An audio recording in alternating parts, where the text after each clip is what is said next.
जय गुरुदेव। प्रश्न, शुभ अशुभ कर्मों का मनुष्य के जीवन में क्या महत्व है? गुरु महाराज, मनुष्य का जीवन उसके अच्छे बुरे कर्मों के अनुसार ही अच्छा बुरा कहा जाता है। अच्छे कर्मों के कारण समाज उसकी प्रशंसा करता है एवं पूज्य बुद्धि से देखता है, अन्यथा निंदा करता है। चाहे दुष्कर्मों द्वारा समाज को धोखा देकर वह कितना भी सुखी और सत्ताधारी क्यों न बन जाए, आध्यात्मिक दृष्टि से बुरे कर्मों का फल पतन है और अंत वह दुख पाता है।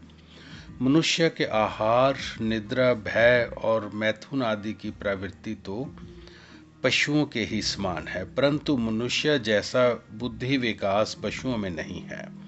शरीर, मन, बुद्धि और आत्मा के चतुर्विध विकास के स्तर मनुष्यों में ही पाए जाते हैं और उनके कर्म भी उनके विकास अनुरूप ही 4 श्रेणियों में रखे जाते हैं।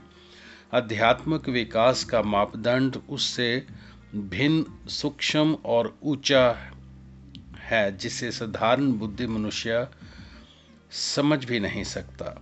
और आध्यात्मिक जीवन शैली तो प्राय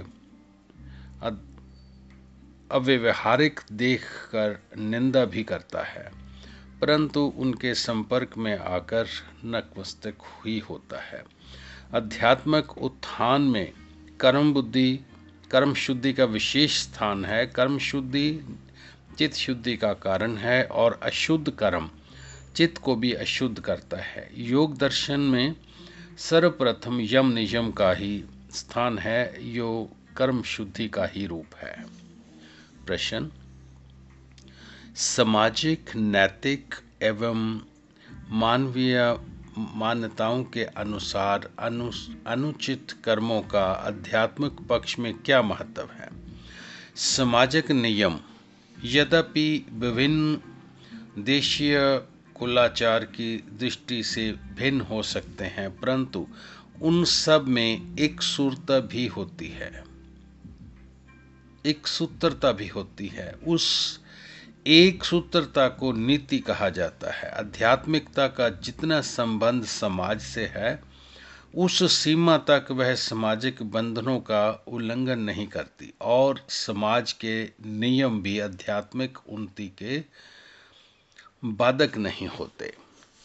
समाज को हानि पहुंचाने वाले कर्मों को मानवता के स्तर से निम्न कोटि का समझना चाहिए।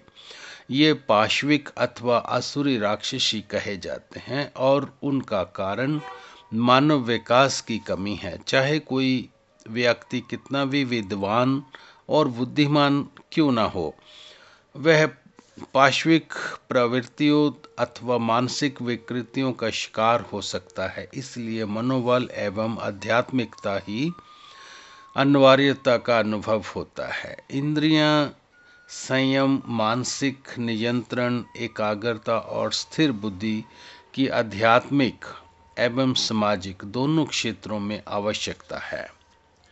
प्रश्न, उचित या अनुचित किसी भी प्रकार के कार्य को पूरा करके उसका उत्तरदायित्व भगवान के ऊपर डाल देने से क्या कर्मफल क्षय हो जाता है?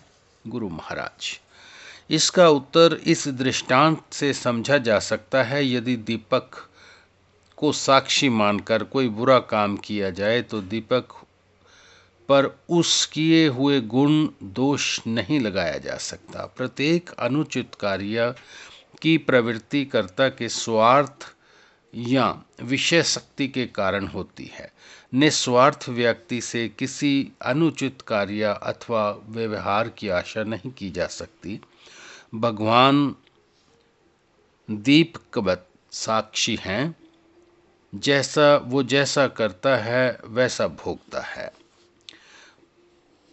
उस भिक्षु को किसी के पाप या पुण्य से कोई सरोकार नहीं। प्रत्येक व्यक्ति अपने स्वार्थवश ही कुछ न कुछ करता है।